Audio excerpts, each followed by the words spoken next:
있죠. 눈이 많이 내리고 있습니다. 도로 물론 어느 정도 뭐 제설 작업이 있었지만 그래도 부족하죠. 속도가 약간 있는 것 같긴 한데 그래도 뭐 그렇게 과속은 아니에요. 자, 근데 여기서 이제 우회전 오른쪽에서 차 오고 있는데 지금 보면 차량이 그 하이빔을 키면서 주의를 주는데도 여기서 이제 본인 원래대로면 버스는 우회전을 했어야 되거든요. 근데 우회전 하지 못하고 여기서 제어 못하고 이제 그냥 빠져버립니다. 공사 현장에. 그리고 차량에 타고 있던 승객들 넘어지셨는데 몇 분은 그냥 다행히 이제 몸만 떨어지셨어요. 근데 이 중에 앞자리 쪽에 지금 영상에는 잘 안 보이는데 머리부터 떨어지신 승객분이 하나 계십니다. 지금 그분을 수습한다고 사람들이 다들 지금 바쁘게 움직이고 있는 건데 이분 너무 안타깝게도 경추, 목뼈죠. 목뼈를 다치셨고요. 그러면서 신경이 손상이 돼서 나중에 사지마비를 입게 됩니다. 여러분이 보실 때 버스 운전자 잘못했다고 생각하십니까? 네, 물론 사고를 일으킨 점 잘못된 거죠. 그런데 추후에 도로교통공단에서 분석한 결과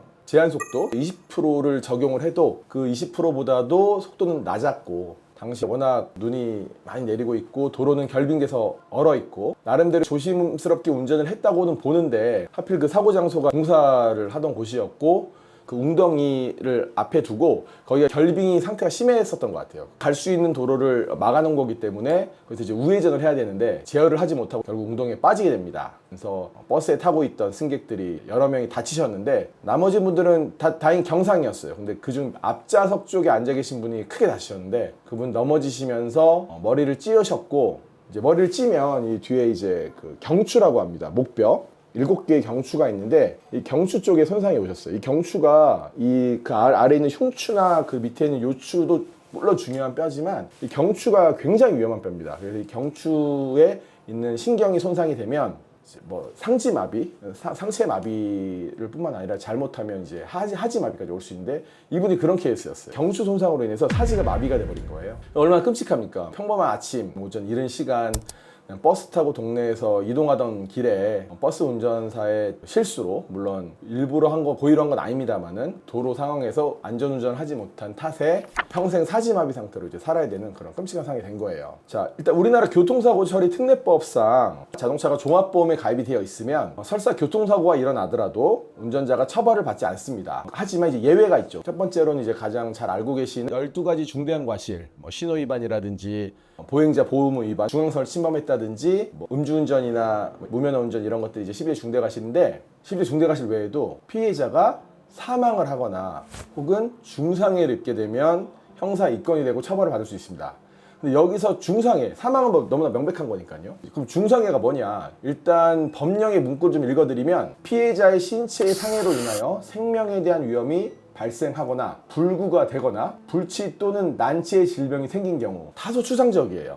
근데 이제 여기서 중상해는 보통 보면 사지마비, 마비가 왔다든지 사고로 인해서 머리를 크게 다쳐서 식물인간이 됐다든지 의식이 없다든지 이런 걸 중상해로 봅니다. 그런데 이제 뭐 절단이 됐다든지 아니면 뭐 절단도 뭐 원이부 근이부까지 절단이 된 건지 뭐 이런 거에 따라서 또 중상해를 판단하긴 하는데 최근에 이제 저희 사무실에서 이제 발가락 절단에 대해서 중상해이 아니냐 가지고 보험사하고 좀 크게 다퉜어요. 근데 이제 보험사에서는 인정을 하지 않았고 저희는 좀 끝까지 가보고 싶었는데 피해자 측에서 끝까지 가는 걸 이제 원하지 않으시고 빨리 종결하시고 싶다고 해서 마무리를 했습니다만은 아니 뭐 손가락 발가락 절단도 분명히 생활에 있어서 문제가 될 텐데 그걸 중상해로 보진 않더라고요. 다시 돌아와서 피해자분 사지마비였기 때문에 이제 중상해로 판명이 났습니다.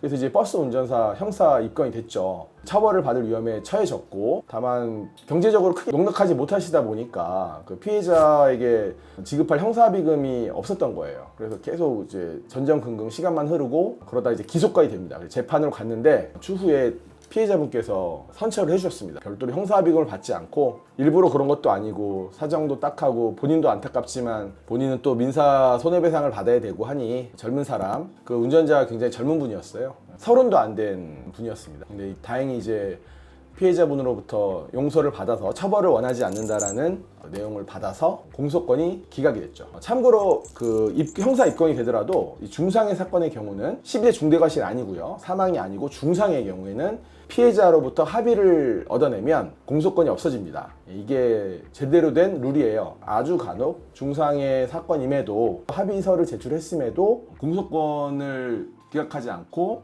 끝까지 가는 판결이 종종 있는데 그 판사님들께서 왜 그렇게 하시는지는 저도 뭐 납득은 못하겠습니다. 하지만 이제 종종 있는데 대부분은 그리고 법률상으로 피해자가 처벌을 원하지 않으면 사건이 종결돼야 되는 이제 반의사 불벌죄이기 때문에 이 사건의 경우에도 피해자로부터 용서를 받고 버스기사 사건은 종결이 되었습니다. 자, 운전자와 승객 두 분 모두 참 불행한 사고죠. 교통사고 나한테 설마 일어나겠어 하시지만 뭐 항상 드리는 말씀이지만 이제 벼락같이 찾아옵니다. 정말 벼락같이 찾아오기 때문에 방어운전, 안전운전 하셔야 되고요. 어쩔 수 없이 불가항력적으로 올 수도 있잖아요. 운전을 많이 하다 보면 그런 거에 대비해서 예를 들면 이제 운전자 보험에 가입을 한다든지 종합보험에 가입은 당연히 하셔야 되고요. 당연히 하셔야 되고 그다음에 운전자 보험에도 가입을 하셔야 되고요. 그런 여러 가지 준비들을 좀 하시고 또 무엇보다도 속도를 내는 운전이 아니라 항상 어떤 일이 생길 거에 대비해서 조심해서 운전을 하는 것을 습관으로 가지시기를 권해드립니다.